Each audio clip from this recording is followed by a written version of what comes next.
IPL ২০২৪ আসরের ৪৩তম ম্যাচে মুখোমুখি হচ্ছে রাজস্থান রয়্যালস বনাম দিল্লি ক্যাপিটালস।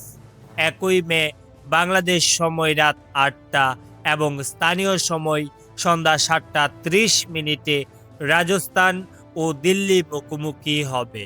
আর এই ম্যাচে কোন দল জিতবে? প্রতি ম্যাচের নেই এবারও আইপিএল ২০২৪ আসরের ৪৩তম ম্যাচটিকে নিয়ে ভবিষ্যৎবাণী করেছে জ্যোতিষীবিরা। প্রিয় দর্শক, বিস্তারিত জানতে চ্যানেলটি সাবস্ক্রাইব করে সম্পূর্ণ ভিডিওটি দেখতে থাকুন। শুক্রবার ১ মে রাজস্থান ও দিল্লি এবারের আইপিএল সিজনের ৪৩তম ম্যাচে মুখোমুখি হবে। আর এই ম্যাচটি নিয়ে ইতিমধ্যে ক্রিকেট বিশ্লেষকগণ তাদের মতামত দিচ্ছেন। অনেকেই এই ম্যাচে রাজস্থানকে এগিয়ে রাখছেন। এদিকে দর্শক, এখন পর্যন্ত আইপিএলের চলতি আসরে রাজস্থান ৯টি ম্যাচ খেলে ৬টিতেই জয় নিয়ে পয়েন্ট টেবিলের ৪ নম্বরে অবস্থান করছেন।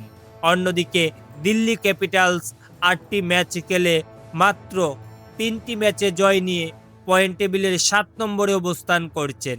এছাড়াও এই দু দলের অতীতের পরিসংখ্যান দেখলে জানতে পারি যে এখন পর্যন্ত আইপিএল ইতিহাসে দু দল মোট ৩০টি ম্যাচে মুখোমুখি হয়েছে এবং এই ৩০টি ম্যাচের মধ্যে রাজস্থান ১৫টি, দিল্লি ১৫টি ম্যাচে জয়লাভ করেছে। আর তাই তো পরিসংখ্যানের দিক থেকে এই দু দলকে সমানে সমান রাখছে অনেকেই। এদিকে দর্শক, সবকিছু পর্যালোচনা করে আইপিএল ২০২৪ আসরের ৪৩তম ম্যাচটিকে নিয়ে জ্যোতিষীবিরাল ভবিষ্যৎবাণী করলে জানতে পারি যে এই ম্যাচটিতে রাজস্থান জিততে চলেছে। তো প্রিয় দর্শক, আইপিএল ২০২৪ আসরের ৪৩তম ম্যাচটিকে নিয়ে আপনাদের কি মতামত?